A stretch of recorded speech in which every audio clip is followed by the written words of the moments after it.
اس کے اندر بتایا یہ گیا ہے کہ دراصل یہ قانون سازی، یہ پلان تو پہلے موجود تھا، لیکن اب انٹیلیجنس اطلاعات تھی کچھ،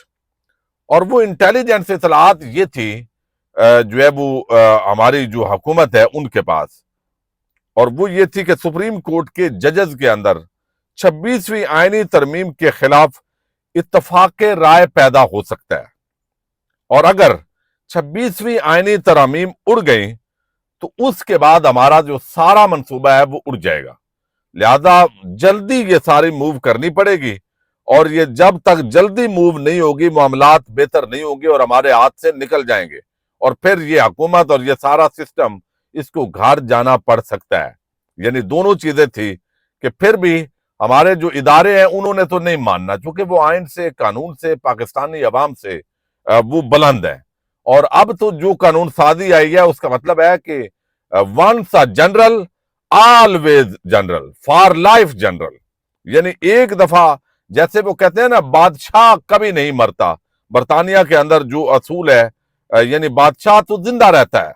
تو اسی طرح اب پاکستان کے اندر جنرل کبھی نہیں مرتا یا جنرل کبھی ریٹائر نہیں ہوتا، یہ ٹرم آپ جو ہے وہ لگا سکتے ہیں، لیکن ان سے شکوہ جو ہے نا وہ سیکنڈ نمبر پہ ہے۔ اصل تو یہ جمہوریت کے جو مامے چاچے جو 50 سال جو 70 سال سے جو چورن بیچ رہے تھے ان کو جو ہے وہ دیکھنا ہے۔ تو اطلاعات آصف بشیر چودھری اور مختلف جو صحافی ہیں ان کا یہ کہنا ہے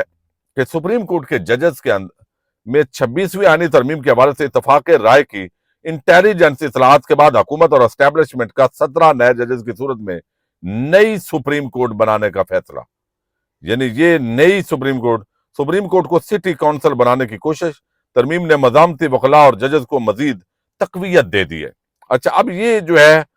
وہ ساری چیز ایک تحریک کی صورت کے اندر اب آتی ہے نہیں آتی یہ ہم سارا سن رہے ہیں، تو یہ انٹیلیجنس اطلاعات اس طرح کی آئی۔ اچھا، اب ہوا کیا؟ جو خبر ہے بنیادی طور پہ اسناد ملک صاحب کی وہ آپ سن چکے ہیں، خبر وہ بڑی ہی عام ہے، یعنی جس کے اندر انہوں نے رات کو ہی، میں یہ ویڈیو شاید کرنے لگا تھا لیکن پھر میں نے کہا ابھی نہیں۔ اچھا، بتایا یہ گیا کہ جب جسٹس منصور علی شاہ عمرے سے واپس آئے تو انہوں نے جسٹس یحییٰ آفریدی اور باقیوں سے ریکویسٹ کی کہ بھئی یہ پریکٹس اینڈ پروسیجر کمیٹی کا اجلاس بلائیں، جو کمیٹی کے اندر جسٹس منیب اختر کو شامل کر دیا گیا تھا، تو اجلاس جو ہے وہ جسٹس یحییٰ آفریدی صاحب نے نہیں بلایا، یعنی جو ہے وہ بعض چیزیں انہوں نے، بعض اقدامات ایسے کیے کہ جس کے اندر لگے کہ وہ عدلیہ کو یونائٹ کرنا چاہتے ہیں، لیکن اب پوری جو بڑی واردات ہے اس کے پیچھے وہ آن بورڈ تھے یا ان کے موقف کے اندر کچھ تبدیلی تھی یا وہ یہ ساری گفتگو آج کرنا چاہتے ہیں، یعنی آج بھی شاید وہ نہ کر سکیں، چونکہ جسٹس یحییٰ آفریدی قطعاً ایسی بات کے پیچھے نہیں جا سکتے جو 26ویں آئینی ترامیم کو ختم کرے، کیونکہ 26ویں آئینی ترامیم کو ختم کرنے کا مطلب یہ ہے کہ جسٹس یحییٰ آفریدی خود چیف جسٹس نہیں رہ سکتے، پھر سینیارٹی کی بنیاد پہ جسٹس منصور علی شاہ چیف جسٹس بنیں گے، تو اب ایک ہی کام ہے، یا تو جسٹس یحییٰ آفریدی نے اپنے چیف جسٹس کے منصب کو بچانا ہے یا عدلیہ کی آزادی اور سپریم کورٹ آف پاکستان کو بچانا ہے۔ تو انہوں نے بھی قاضی فائز عیسیٰ کے بعد جو ہے وہ یقیناً ان کی جو ہے وہ ایک گدی نشین کی حیثیت سے جو ہے وہ اپنا عہدہ بچانے کو مقدم جانا ہے۔ اب اس پر جب کہا گیا کہ ججز کمیٹی نے فل کورٹ بٹھا کر 26ویں آئینی ترمیم کا کیس سننے کا فیصلہ کیا، اچھا انہوں نے اجلاس نہیں بلایا، تو پھر چونکہ اختیار ہے کہ بھئی 2 ججز مل کے بھی اتفاق کر سکتے ہیں، تو دونوں ججز جسٹس منیب اختر اور جسٹس منصور علی شاہ دونوں بیٹھے، ان کو ان کے ایجنڈوں کا پتہ ہے حکومت کا، وہ ان چالاکیوں کو سمجھتے ہیں، وہ سمجھتے ہیں کہ آئین اور جمہوریت اور سپریم کورٹ آف پاکستان پہ حملہ ہو گیا ہے، لیکن ہر جج بہادر نہیں ہوتا۔ اب یہاں پہ جو ہے وہ میں آپ کو یہ بات 2 مرتبہ بتا چکا ہوں، لیکن اس سے زیادہ اصل میں کھل کے بتائی نہیں جا سکتی۔ آپ کو پتہ ہے سپریم کورٹ آف پاکستان کے 2 ججز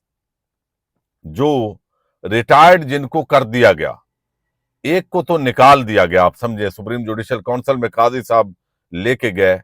اور وہ ریٹائر ہو گئے، اور ایک جو ہے انہوں نے ریزائن کر دیا، اور بڑے لوگ یہ سوال کرتے تھے کہ بھئی یہ ان کو ریزائن نہیں کرنا چاہیے تھا، ان کو کھڑا رہنا چاہیے تھا۔ تو اس وقت یہ سوال ایک جج صاحب جو ہے ان سے ملاقات ہوئی، ان دو میں سے ایک کے درمیان کچھ دوستوں کے ہمراہ، تو یہ سوال ہم نے کیا ان سے کہ سر یہ بتائیے کہ آپ کو تو کھڑا ہونا چاہیے تھا، اب آپ اس وقت لیٹ گئے، آپ جو ہے وہ چھوڑ کے چلے گئے کہ آپ کو مراعات پیاری تھی۔ تو انہوں نے کہا کہ قاضی کے پاس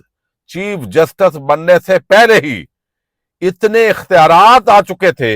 کہ اگر وہ کہتا کہ اس میرے مخالف کو پار کر دو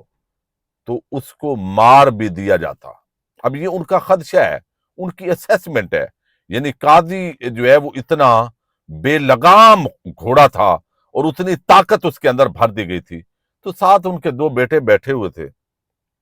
اس وقت غالباً ایک تھا، تو انہوں نے بتایا کہ دیکھیں ان بچوں کی خاطر ہم ڈر گئے، واقعی میں بڑا وہ کہتے ہیں رزسٹ بڑا کیا، جو بیہائنڈ دی سین بہت کچھ ہوتا رہا، وہ سارا کچھ کس طرح انہوں نے روکا اور اس کی انہیں سزا بھی ملی۔ تو انہوں نے کہا اب اس سے آگے جو ہے وہ ہمارے بچے، یعنی اتنی بدماشی ہو چکی ہے،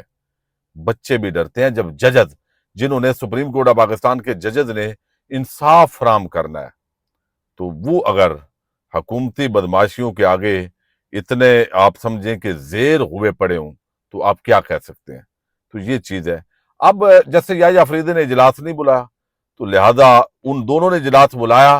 انہوں نے رجسٹرار سپریم کورٹ کو کہا، اس نے عمل درآمد نہیں کیا، تو رجسٹرار جو ہے وہ آلریڈی سپریم کورٹ کا وہ چلتا ہے جو ہے وہ ماتحت کس کے جو ہے وہ آپ کو علم ہے کہ وہ جو چیف جسٹس ہوتا ہے اس کے ماتحت، تو بغیر چیف جسٹس یحییٰ افریدی اور جو دو ججز ہیں وہ ان کے درمیان بھی اختلاف ہو گیا ہے۔ جسٹس منصور علی شاہ، اچھا اس فیصلے پہ عمل نہیں ہوا کہ اپلوڈ منٹس بھی اپلوڈ نہیں ہوئے۔ جسٹس منصور علی شاہ اور جسٹس منیب اختر کا اسی ہفتے 26ویں آئینی ترمیم کا کیس فل کورٹ کے سامنے لگانے کا مطالبہ، لیکن وہ پورا نہیں ہوا۔ جسٹس منصور علی شاہ اور جسٹس منیب اختر نے چیف جسٹس یحییٰ افریدی سے پریکٹس اینڈ پروسیجر کمیٹی کا اجلاس بلانے کا مطالبہ کیا، لیکن چیف جسٹس نے میٹنگ نہیں بلائی۔ پھر دو ججز نے کمیٹی میٹنگ کی، لیکن پھر وہ جو ہے وہ میٹنگ جو ہے وہ نہیں کی گئی۔ اب یہ ساری چیز جو ہے وہ سامنے آئی ہے۔ اچھا اب یہ ایک تو ہو گیا کہ 26ویں آئینی ترمیم بھائی جسٹس یحییٰ افریدی کیوں چھوڑیں گے، وہ تو چیف جسٹس ہی نہیں رہ سکتے نا، تو انہوں نے اپنا عہدہ بچانا ہے۔ تو اب آج جوڈیشل کمیشن آف پاکستان کا اجلاس ہے، اس اجلاس پر سب کی نظریں ہیں اور میرا خیال ہے کہ اس کے اندر سے بھی نکلنا کچھ نہیں ہے۔ حکومتی ججز ہوں گے، سپریم کورٹ سمجھیں اس کی آزادی ختم ہو گئی ہے، عدلیہ ملک میں بے توقیر ہو گئی ہے، حکومت کے مختلف جو یہاں پہ چیمبر ہیں ان سے مختلف ججز آئیں گے، ماتحت جگہوں پہ بھی جہاں سے ججز آنے ہیں وہ بھی تقریباً کمپرومائز ججز ہیں، آئیں گے، لازمی طور پہ کچھ نام بھی سامنے آ رہے ہیں۔ تو آپ یوں سمجھیے کہ مستقل طور پر جو ہمارے طاقتور حلقے ہیں، نون لیگ، پیپلز پارٹی، ان بیچاروں کو کچھ نہیں ملنا۔ جو ابھی چابی والے کھلونے سپریم کورٹ کے جج بنیں گے ان حالات کے اندر، تو اس کا تو واضح مطلب ہے کہ وہ انصاف کرنے کے لیے نہیں آئے، وہ کسی کی نوکری کے لیے آ رہے ہیں،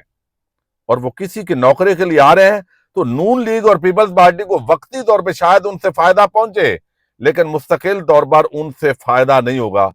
یہ بھی انہی کا شکار بنیں گے، چونکہ اگلے 15 20 30 سال کے لیے، بلکہ 10 15 سال کے لیے تو کنفرم ہے، جو ججز آ رہے ہیں وہ کسی اور کے آ رہے ہیں، وہ نون لیگ کی گردن بھی دبوچی جائے گی، پیپلز پارٹی کی بھی اور پی ٹی آئی کی بھی، جب ضرورت ہوگی جس کی وہ گردن دبوچ لی جائے گی۔ لیکن جوڈیشل کمیشن آف پاکستان کے اندر آج اگر یہ ججز کھڑے نہیں ہوتے، ایک سائیڈ پہ نہیں ہوتے عدلیہ کی آزادی کے لیے، تو آپ سمجھ جائیے کہ یہ ایک سرنڈر ہے اور پھر ملک نے اسی ڈنڈے کے زیر اثر چلنا ہے، اور باقی پھر عوام نے خود ہی یہ اپنی جد و جہد کے لیے آزادی لینی ہے۔ کیسے لینی ہے؟ وہ تحریک انصاف جو لائے عمل دے رہی ہے، وہ تو لگ رہا ہے کہ عمران خان کے علاوہ باقی جو ہے ویسے ہی خوف کا شکار ہے، یا اب ان کو پتہ ہی نہیں چلا اور اتنا بڑا کام ہو گیا ہے۔ تو یہ ساری چیزیں چل رہی ہیں جی۔ پاکستان زندہ باد۔